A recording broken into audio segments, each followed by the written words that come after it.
ಭಾರತದ ಎರಡನೇ ಪ್ರಧಾನಮಂತ್ರಿ ನಿಷ್ಕಲ್ಮಶ ನಾಯಕ ಲಾಲ್ ಬಹದ್ದೂರ್ ಶಾಸ್ತ್ರಿ ದೇಶಕ್ಕಾಗಿ ಶ್ರೇಷ್ಠ ಸೇವೆ ಸಲ್ಲಿಸಿದ್ದ ಈ ವ್ಯಕ್ತಿಯ ಮರಣದಲ್ಲಿ ತಕ್ಷಣಕ್ಕೆ ಎಲ್ಲಕ್ಕಿಂತ ಹೆಚ್ಚು ಪ್ರಶ್ನೆಗಳು ಎದ್ದು ಬಂದವು. ಇದೊಂದು ನೈಸರ್ಗಿಕ ಮರಣವೋ ಅಥವಾ ಷಡ್ಯಂತ್ರವೋ?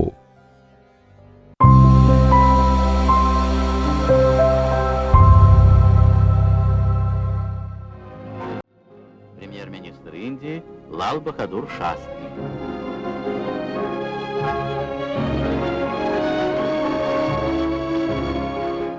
ಶಾಸ್ತ್ರಿಜಿ ಜೈ ಜವಾನ್ ಜೈ ಕಿಸಾನ್ ಎಂಬ ಘೋಷಣೆಯೊಂದಿಗೆ ದೇಶದ ಹೃದಯ ಗೆದ್ದಿದ್ದರು.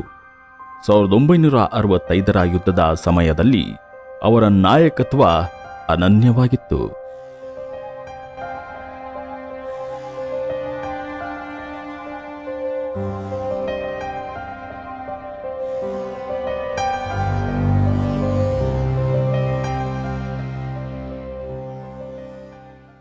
ಪಾಕಿಸ್ತಾನದ ಅಧ್ಯಕ್ಷ ಆಯೂಬ್ ಖಾನ್ ಜೊತೆ ಶಾಂತಿಯ ಮಾತುಕತೆಗಾಗಿ ತಾಷ್ಕೆಂಟ್ಗೆ ಭೇಟಿಯಾದ ಶಾಸ್ತ್ರಿಜಿ ಜನವರಿ 10ರಂದು ಒಪ್ಪಂದವನ್ನು ಸಹಿ ಮಾಡಿದ್ರು.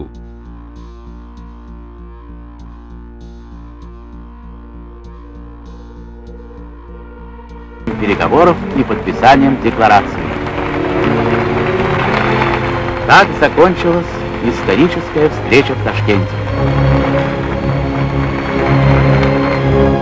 В тот же день весть об успешном завершении переговоров облетела весь ಅದೇ ರಾತ್ರಿ ಶಾಸ್ತ್ರಿಜಿ ಉಸಿರಾಟದ ತೊಂದರೆಯಿಂದ ಅಸ್ವಸ್ಥರಾದ್ರು ಅಂತ ಸೋವಿಯತ್ ವೈದ್ಯರು ಹೇಳಿದ್ರು. ಹೃದಯಾಘಾತ ಅಂತ ಅಧಿಕೃತ ಮಾಹಿತಿ, ಬಟ್ ವಿಷಯ ಅಲ್ಲಿ ಮುಗಿಲಿಲ್ಲ. ಅವರ ದೇಹದಲ್ಲಿ ನೀಲಿ ಪಟ್ಟುಗಳು ಕಂಡು ಬಂದಿತ್ತಂತೆ. ಮಡುಗೆ ಬಳಿ ಅಸಾಮಾನ್ಯ ಚಿಹ್ನೆಗಳು, ಆದರೂ ಪೋಸ್ಟ್ಮಾರ್ಟಮ್ ಮಾಡಲಿಲ್ಲ.